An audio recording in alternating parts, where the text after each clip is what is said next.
પાંચ આખરીઓ એટલે અત્યારના ઘણા લોકોને આ યુગમાં ખબર પણ નહીં હોય કે પાંચ આખરીઓ કોને કહેવાય, પાંચ આખરીઓ કઈ રીતે આપણને નડે. જો કે કોઈના માનવા ન માનવાથી કઈ ફરક પડતો નથી. ઘણા સંતાનો તો એટલા બધા હોશિયાર પણ થઈ ગયા છે કે અત્યારે હવે પિતૃ કાર્ય કરતા પણ નથી. જો આ ચાર માંથી કોઈ પણ કારણ તમારા ઘરની અંદર હોય તો સમજી લેવું કે તમારી ઉપર પિતૃ ઋણ છે. હવે પેલા તો આપણને એ ખબર હોવી જોઈએ કે આપણા જે પિતૃ છે એ ખરેખર પિતૃ યોનિમાં છે. જય માતાજી, જય પિતૃદેવો. ઘણા લોકોના મને મેસેજ આવતા હતા કે મારી કુંડળીમાં પિતૃદોષ છે, તો પિતૃદોષને દૂર કેવી રીતે કરવો. એટલે આજે હું આવ્યો છું શાસ્ત્રી ભરતદાદા પાસે. આજે આપણે ભરતદાદા પાસેથી જાણીશું પિતૃદોષ વિશે સંપૂર્ણ માહિતી. અને વિડીયો ચાલુ કરતા પહેલા કમેન્ટમાં જય પિતૃદેવ લખવાનું ન ભૂલતા. ભરતદાદા, હવે આપણે જાણવા માંગીએ છીએ કે પિતૃદોષ કોને કહેવાય અને પિતૃદોષ હોય તો શું થાય. જય ગજાનંદ, જય માતાજી. ઘણા પ્રકારના પિતૃદોષ થાય છે. પિતૃદોષના આપણા સનાતન ધર્મની અંદર ઘણા બધા ઉપાયો બતાવ્યા છે. ઘણા લોકો પિતૃદોષને માને પણ છે અને ઘણા લોકો નથી માનતા. જો કે કોઈના માનવા ન માનવાથી કઈ ફરક પડતો નથી. જે દોષ છે કુંડળીમાં એ તો છે જ.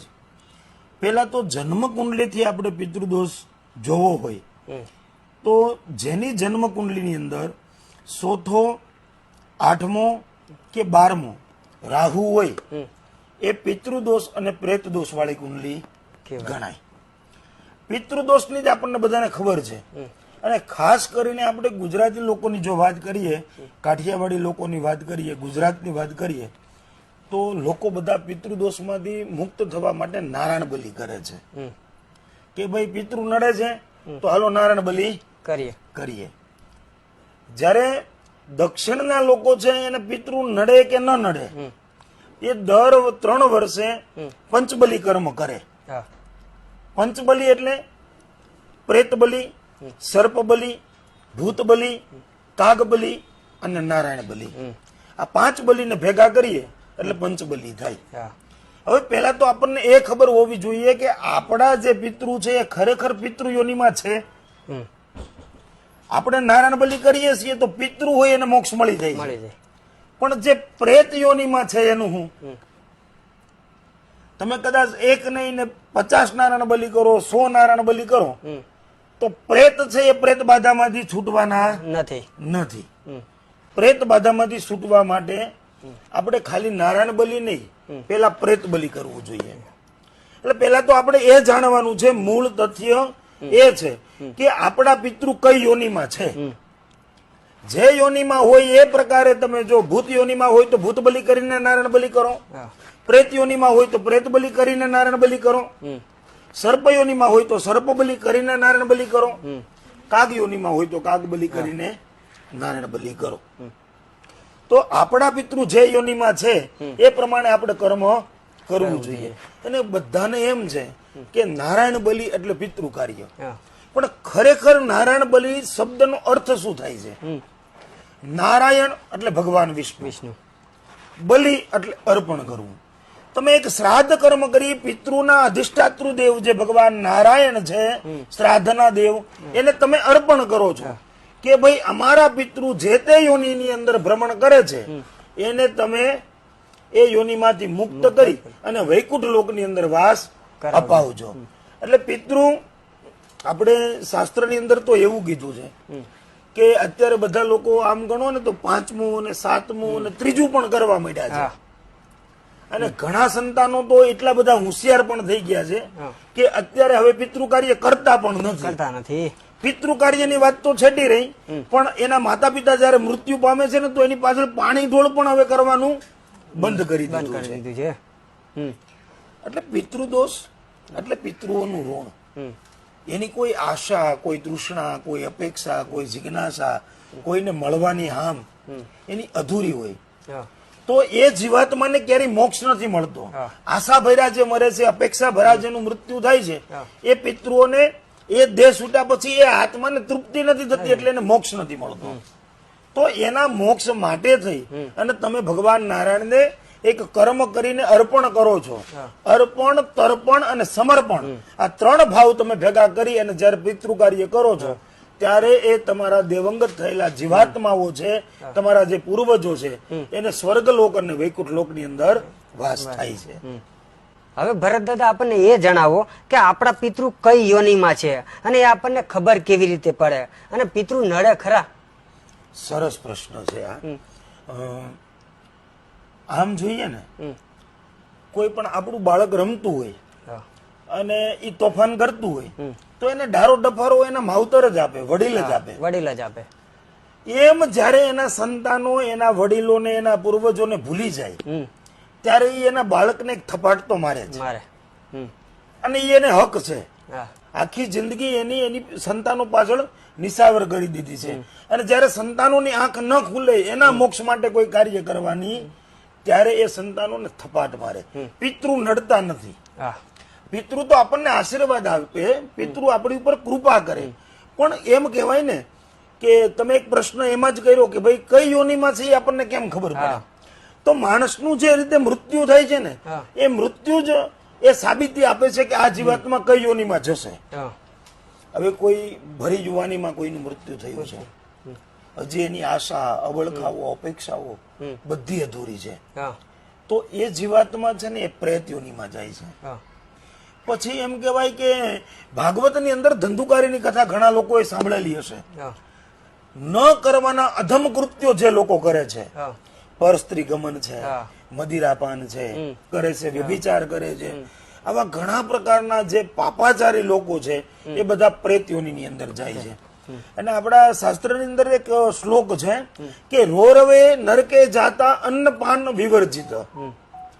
જે એવા ભયંકર જેને કૃત્યો કરેલા છે, જે પાપી છે, પાખંડી છે, ક્રોધી છે, લોભી છે, કપટી છે, અધર્મી છે, પ્રપંચી છે, વ્યભિચારી છે, આ બધા જ લોકો પ્રેત યોનિમાં જાય છે. પણ એને એટલી વેદના થાય છે કે એક વીસી જે આપણને ડંખ મારે જે આપણને વેદના થાય, એમ હજારો વીસી એક સાથે ડંખ મારે અને જે વેદના થાય એ વેદના એ પ્રેતાત્માઓ પલે પલે સહન કરતી હોય છે. એટલે એ વેદનામાંથી છૂટવા માટે, એમાંથી મુક્ત થવા માટે એ એના સંતાનોને થપાટ મારે છે. બરાબર. પિતૃદોષના 4 મુખ્ય કારણો કે આપણા ઘરે પિતૃદોષ છે કે નહીં આપણને કઈ રીતે ખબર પડશે? તો કે પેલું કે તમારા વંશની વૃદ્ધિ અટકે એટલે સમજી લેવાનું કે તમારી ઉપર પિતૃદોષ છે ને છે. પિતૃની કૃપા હોય તો તમારો વંશ વેલો આગળ વધે. બીજી સાબિતી તો કે તમને અવારનવાર ધંધાની અંદર ફટકા લાગે છે, ધાર્યા વગરના, વિચાર્યા વગરના અણધારા ફટકા લાગે છે, અને તમે એકદમ જે સડતીના દિવસો છે એમાંથી ધીમે ધીમે ધીમે ધીમે હેઠા આવતા જાવ છો. ત્રીજી સાબિતી તો કે તમારા ઘરની અંદર કારણ વગરનો ગજિયો, નાની નાની વાત મોટા ઝઘડાનું સ્વરૂપ લઈ લેવું, એટલે સમજવું કે આપણને પિતૃદોષ છે. અને ચોથું કારણ, ઘરની અંદર અવારનવાર બીમારી આવવી, અણધાર્યા મોટા મોટા દવાખાના આવવા, ઘરમાં કોઈને કાંઈ ન હોય ને એકાએક એક પછી એક દવાખાનું ચાલુ થઈ જાય, ઘરની મહિલાનું વારંવાર બીમાર પડવું અને વારંવાર બીમાર રહેવું, આ પિતૃદોષનું સૌથી મોટું કારણ છે. જો આ 4 માંથી કોઈ પણ કારણ તમારા ઘરની અંદર હોય તો સમજી લેવું કે તમારી ઉપર પિતૃ ઋણ છે, અને પિતૃદોષમાંથી મુક્ત થવા માટે તમારે પ્રયાસ કરવો જોઈએ. ખૂબ સરસ વાત કરી ભરત દાદાએ. એ બદલ કમેન્ટમાં જય પિતૃદેવ લખવાનું ન ભૂલતા. ભરત દાદા, હવે પિતૃદોષ છે તો આ દોષમાંથી મુક્ત થવા માટે કયા ઉપાય કરવા જોઈએ? સરસ પ્રશ્ન છે. પિતૃદોષ માંથી મુક્ત થવા માટે આપણા સનાતન ધર્મની અંદર વૈદિક પદ્ધતિમાં આપણે જઈએ તો પંચબલી કર્મ કરવું જોઈએ. જેમ મેં વાત કરી આગળ કે પ્રેત બલિ, સર્પ બલિ, ભૂત બલિ, કાગ બલિ અને નારાયણ બલિ. આની અંદર કેટલી વસ્તુ આવી જશે તો કે વૃથોત્સર્ગ એટલે કે કોઈ કુંવારા મૃત્યુ પામેલા હશે એનું પણ વિધાન આમાં આવી જશે. કોઈ વારસાઈ પિતૃ હશે કે કોઈનો આપણે વારસો લઈ લીધો છે તો એ પિતૃઓનું ઋણ પણ આમાં આવી જશે.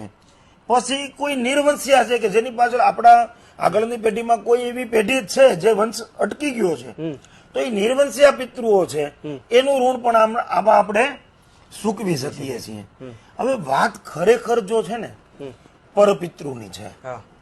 ઘણા લોકો પોતાના પિતૃઓ જ છે અને એ જ નડે છે એવું માનીને બેઠા છે. હા, પણ ઘણીવાર આપણે ઘણાના જન્માક્ષર જોઈએ છીએ હા. તો એમાં આપણને જોવામાં આવે છે હા. કે ઘણાને પરપિતૃ પણ હોય છે. હા, પરપિતૃ એટલે આપણે ગામઠી ભાષામાં કહીએ ને તો પાંસા ખરીયો. હા, અને જો પાંસા ખરીયો હોય ને હા. તો પછી તમારી કુળદેવીની કૃપા પણ અટકે છે. હા, કારણ તો કે પાંસા ખરીયો એટલે શું પેલા આપણે એ જાણીએ. હા. તો પાંસા ખરીયો એટલે કે આપણા પરિવાર કે આપણા કુટુંબમાંથી કોઈ પણ વ્યક્તિની કઈ એવી મોટી ભૂલ થઈ ગઈ છે, હા, કોઈ પણ બીજા ગોત્રની હા, સ્ત્રી સાથે એના સંબંધો બંધાણા છે, હા. કોઈ પણ હોઈ શકે, આપણા પરિવારમાંથી કુટુંબમાંથી કોઈ પણ એવા પૂર્વજોના સંબંધો ક્યાંય પણ બંધાણા છે ને એ સ્ત્રીને બીજ રહી ગયું છે, બીજ રોપાઈ ગયું છે અને એનાથી જે બાળક જન્મે છે અને એ બાળક જયારે મૃત્યુ પામે છે ત્યારે એ પાંસાખરીઓ થાય છે. હા. હવે પાંસાખરીઓ થાય ને જયારે એ બાળકનું મૃત્યુ થાય એટલે એ એના કુળદેવી પાસે જાય છે. હા. એને બે કુળદેવી સહાય કરે છે. પેલી તો કે જ્યાં જન્મ જે કુળમાં એને લીધો છે એ કુળમાં આખી જિંદગી જે કુળદેવીની એને પૂજા કરી છે એ કુળદેવી એને સહાય કરશે. હા. અને બીજું જયારે મૃત્યુ થયા પછી દેવયોનીમાં ગયો પછી એને ખબર પડે છે કે મારી સાચી કુળદેવી કોણ છે, કોણ છે? ત્યારે એ પાંચ આખરીઓ કુળદેવીની હારે બંધાય છે. હમ.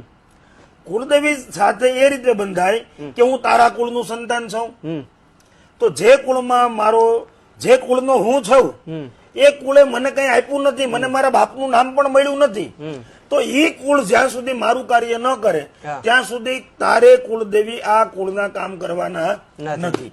એટલે એ પિતૃદોષ તો છે જ, પણ પિતૃદોષની સાથે સાથે કુળદેવી દોષ પણ ઉભો થઈ ગયો. પછી આપણને એમ થાય કે આપણે કુળદેવીને આટલું બધું પૂજન કરીએ છીએ, આટલા બધા ઉપવાસ કરીએ છીએ, આટલું બધું માનીએ છીએ, તો આપણું કામ કેમ નથી થતું? કુળદેવી તો કૃપાળુ છે, દયાળુ છે, એમાં કોઈ સંશય છે જ નહીં. પણ જે પાંચ આકરીઓ છે એ પણ એના જ કુળનો સંતાન છે, એટલે માને તો બધા દીકરા બરાબર છે. અને હવે આ પાંચ આકરીઓ શું કરશે? એને તમારી પાસેથી મોક્ષ નથી જોતો, એને ઈ કુળને હેરાન જ કરવું છે, કારણ કે એ દાજ ભીરો છે, એને કઈ કુળમાંથી મળ્યું નથી, એટલે એ કુળને અવારનવાર હેરાન કરે છે. કોઈ ને કોઈ પ્રકારે એને તકલીફો, ફટકાવો, એના જીવનની અંદર અનેક પ્રકારના વિઘ્નો એ ઉભા કરે છે. એટલે ખાસ કરીને પિતૃથી પણ વધારે જો કોઈ આપણને નડતું હોય ને તો આ પર પિતૃ છે, એટલે કે પાંચ આકરીઓ છે. તો આ પાંચ આકરિયામાંથી પણ છૂટું થવા માટે પંચબલી કર્મ છે, બ્રહ્માસ્ત્ર છે. પંચબલી કરી તમે દેવિયા કવચ, રક્ષા કવચ કરી લ્યો એટલે પછી તમને જીવનમાં આગળ ક્યારેય પણ પિતૃદોષમાં તમે રહેતા નથી. અને જો એમાં તમારે વધારે કૃપા જોતી હોય તો પ્રથમ દિવસે પંચબલી કર્યા પછી બીજા દિવસે નવચંડી કરો, અને તમારા પિતૃને અને આ પર પિતૃ હોય તો એને પણ એ દરેક લોકોને નવચંડી કરી બીજા દિવસે એને માતાજીના ખોળે અર્પણ કરો, એટલે પછી તમારે પિતૃદોષમાંથી તમે મુક્ત થઈ ગયા અને આગળ તમારે ક્યારેય પણ પિતૃદોષ દ્વારા તમારા જીવનની અંદર કોઈ તકલીફો આવતી નથી. ભરત દાદા, હવે આપણે એ જાણીએ કે પિતૃ આપણું સારું કરી શકે અને જો પિતૃની કૃપા હોય તો આપણે જીવનમાં શું ફરક પડે, અને જે આપણે કાર્ય કર્યું છે એ પિતૃ સુધી પહોંચી ગયું કે નહીં એ આપણને કેવી રીતે ખબર પડે? હવે આ જે પ્રશ્ન કર્યો ને, આ એક આપણો સનાતન ધર્મ છે ને, એ કોઈ ધર્મ નથી, એક મોટું વિજ્ઞાન છે. આપણા ચાર વેદ મોટા, આપણા ચાર વેદ, શ્યામવેદ, ઋગ્વેદ, યજુર્વેદ ને અથર્વવેદ. આ સૃષ્ટિમાં જે કાંઈ પણ સાયન્સ કયો, સંગીત કયો કે મેડિસિન કયો, એ બધું વેદમાંથી જ એનું સંશોધન થાય છે. આપણા સનાતન ધર્મની અંદર જે આપણે પિતૃઓનું તર્પણ કરીએ ને એ તાંબાના ત્રાસમાં કરીએ છીએ. હવે આપણી પાસે જે કઈ ફોન છે ને અત્યારે, એ ફોનની અંદર પણ એક તાંબાની પટ્ટી હોય, જે આપણે સિમ કાર્ડ લાવીએ ને એની અંદર પણ તાંબાની સીપ હોય. હવે વિચાર કરો, અહીંયા બેઠા બેઠા આપણે દેશ વિદેશમાં એક તાંબાની પટ્ટી દ્વારા તમે પાવર સેવર, આપણે જેમ કહેવાય ને કે આ બેટરી લગાડીએ ને એમાં પણ 3 ખૂણા તાંબાના આવે છે. આ ઇલેક્ટ્રિસિટી જેટલી આપણે ચાલે છે એ પણ તાંબાના વાયરથી જ ચાલે છે. તો તાંબુ છે વિદ્યુતને ખેંચે છે. સવારે આપણે સૂર્યને જળ ચડાવીએ એ પણ તાંબાના કળશથી ચડાવીએ. શું કામ? તો કે ભાઈ તાંબુ છે ને એ વિદ્યુતને ખેંચે છે. તો તાંબાના ત્રાસમાં જયારે તમે પિતૃઓને તર્પણ કરો છો ને ત્યારે અંતરિક્ષમાં રહેલા તમારા પિતૃલોકમાં રહેલા પિતૃ શોધી એ જળ પહોંચી જ જાય છે, એ પિતૃ પાણી પીતા થઈ જ જાય છે. એમાં કોઈ સંશય કે શંકાને સ્થાન રાખવાનું રહેતું જ નથી. હા, ઘણા એવા નાસ્તિક લોકો પણ છે. મને પણ જયારે હું અભ્યાસ કરીને પાઠશાળામાંથી પરત આવ્યો ત્યારે ઘણા લોકો એવા યજમાનો પણ મળ્યા કે દાદા અમે આ પાણી ટોળ કરીએ અને ખાટલો ને ગાડલું ને ગોજડું બધું તમને આપીએ ઓશીકું એ કે એ શું અમારા પિતાજી સુધી ત્યાં પહોંચી જતું હશે? એટલે ત્યારે તો મારો સ્વભાવ પણ એ રીતનો હતો. ત્યારે મેં કાગળ અને પેન ઉપર યજમાનને એવું કીધું કે આમાં તમારી પેઢીના 3 પેઢીના નામ લખો, જે તમારા પિતાજી, એના પિતાજી ને એના પિતાજી. એટલે એને એ બુકમાં નામ લખી આપ્યા. મેં કીધું હવે એક કામ કરો, તમને જે સારામાં સારી ગાળ આવડે ને એ ગાળ બોલી અને એ નામ માટે જોડું મારો. એટલે કે મારા બાપના નામ માટે હું કઈ જોડું થોડું મારું. જો વહી ગયેલા તમારા 3 પેઢીના પૂર્વજોને અત્યારે તમે જોડું મારતા હો એ એને વાગતું હોય, તમે ગાળ જે આપો એ એને લાગતી હોય, તો શું આ ગાડલું ગોદડું ઓશીકું જે સત્રીને તમે આપો છો એના સુધી ન પહોંચે? બરાબર. પણ તમારો ભાવ એવો હોવો જોઈએ. તમારો ભાવ જો બ્રાહ્મણ સુધી પહોંચાડવાનો છે ને બ્રાહ્મણ લઈ જવાના છે એવો હશે તો બ્રાહ્મણ સુધી જ પહોંચશે. પણ તમારો ભાવ એવો હશે કે આ મારી માં જે મૃત્યુ પામી છે ને એની પાછળ હું સત્કર્મ કરું છું અને એના મોક્ષ માટે હું દાન કરું છું, તો એ તમારા માતા સુધી, તમારા પિતા સુધી જરૂરથી પહોંચશે. એટલે આપણો ધર્મ એ ખાલી ધર્મ નથી, આપણો ધર્મ એ વિજ્ઞાન છે. આપણા ઋષિ મુનિઓ એ મોટા વૈજ્ઞાનિકો હતા. એને જે પણ પ્રણાલી આપણા સનાતન ધર્મની અંદર બતાવી છે, એક એક પ્રણાલીથી આપણું કાર્ય સફળ અને સિદ્ધ થાય જ છે. અને પિતૃની કૃપા હોય, એ તમે સરસ પ્રશ્ન કર્યો કે પિતૃની કૃપા હોય તો આપણને કઈ રીતે ખબર પડે, પિતૃ આપણું સારું કઈ રીતે ખબર પડે? કે તમે કોઈને તૃપ્ત કરો છો, તમે કોઈને બળવાન કરો છો, એટલે એ પિતૃ તમને તૃપ્ત કરશે જ, એ તમને બળવાન કરશે જ. કોઈ પણ માવતર એવું નહીં છે ક્યારે કે મારું સંતાન દુઃખી થાય. તમે એનું મોક્ષ માટેનું કાર્ય કર્યું એટલે એના આશીર્વાદ થકી તમારું અભરે ભરાય ભરાય ને ભરાય. તમારા અવળા પડેલા, અટકેલા, અધૂરા દરેક કાર્યો પરિપૂર્ણ થવા જ લાગે. એમાં કોઈને પૂછવા જવાની જરૂર નથી. આપણે લોકો વધારે ધૂણવા તરફ જાવીએ છીએ, વિધિને પ્રાધાન્ય નથી આપતા. આપણે નારાયણ બલિ કરીએ ને તો નારાયણ બલિની વિધિ 2 કલાક જ હાલતી હોય, 5 કલાક તો ધૂણાવવા માટે મથતા હોઈએ. ભલે 2 પ્રકારના પિતૃ છે, સાપેક્ષ ને અપેક્ષ. સાપેક્ષ જે પિતૃ છે એની કોઈ આશા તૃષ્ણા નહીં હોય તો તમે કેવલ તાંબાના ત્રાસમાં એને તર્પણ કરશો અને એનું પિંડદાન કરશો એટલે એને મોક્ષ મળી જાય. અપેક્ષા વાળો કોઈ પિતૃ હશે તો એ યજ્ઞ પૂર્ણ થશે એટલે જાગૃત થશે. પણ એમાં ને એમાં રહેવાની જરૂર નથી. વિધિને પ્રાધાન્ય આપવાનું છે, જે કર્મ છે એને પ્રાધાન્ય તમે આપો. અને પિતૃ તમારી જીવનની અંદર સારું કરે કે નહીં એ જે પ્રશ્નના જવાબ માટે છે ને, કે તમારા જીવનની અંદર 4 તકલીફો દૂર થઈ જાય ને એટલે સમજી લેવાનું કે અમારી ઉપર પિતૃની કૃપા છે જ અને પિતૃના આશીર્વાદથી અમારા જીવનની અંદર સારું જ થાય છે. કઈ 4 વસ્તુ મેં ગણાવ્યા કે આ 4 દુઃખ મુખ્ય એ આપે છે, એમ એ 4 સુખ પણ એ જ આપે છે. તમારા ઘરની અંદર ક્યારેય પણ બીમારી ના આવે એટલે સમજો કે પિતૃના આશીર્વાદ છે. તમારો વંશવેલો ક્યારેય અટકે નહીં એટલે સમજી લો કે અમારી ઉપર પિતૃની કૃપા છે. તમારું ઘરની અંદર સુખ શાંતિ અને સમૃદ્ધિ હોય, કોઈ કજિયો કંકાસ ન હોય એટલે સમજી લો કે પિતૃની કૃપા છે. આજે આપણને ભરતદાદાએ પિતૃદેવ વિશે ખૂબ જ સારું સમજાવ્યું. અને હજી તમારે કંઈ જાણવું હોય તો અમને મેસેજ પણ કરી શકો છો અને કમેન્ટમાં જય પિતૃદેવ લખવાનું ના ભૂલતા. જય માતાજી. જય ગજાનન. જય માતા.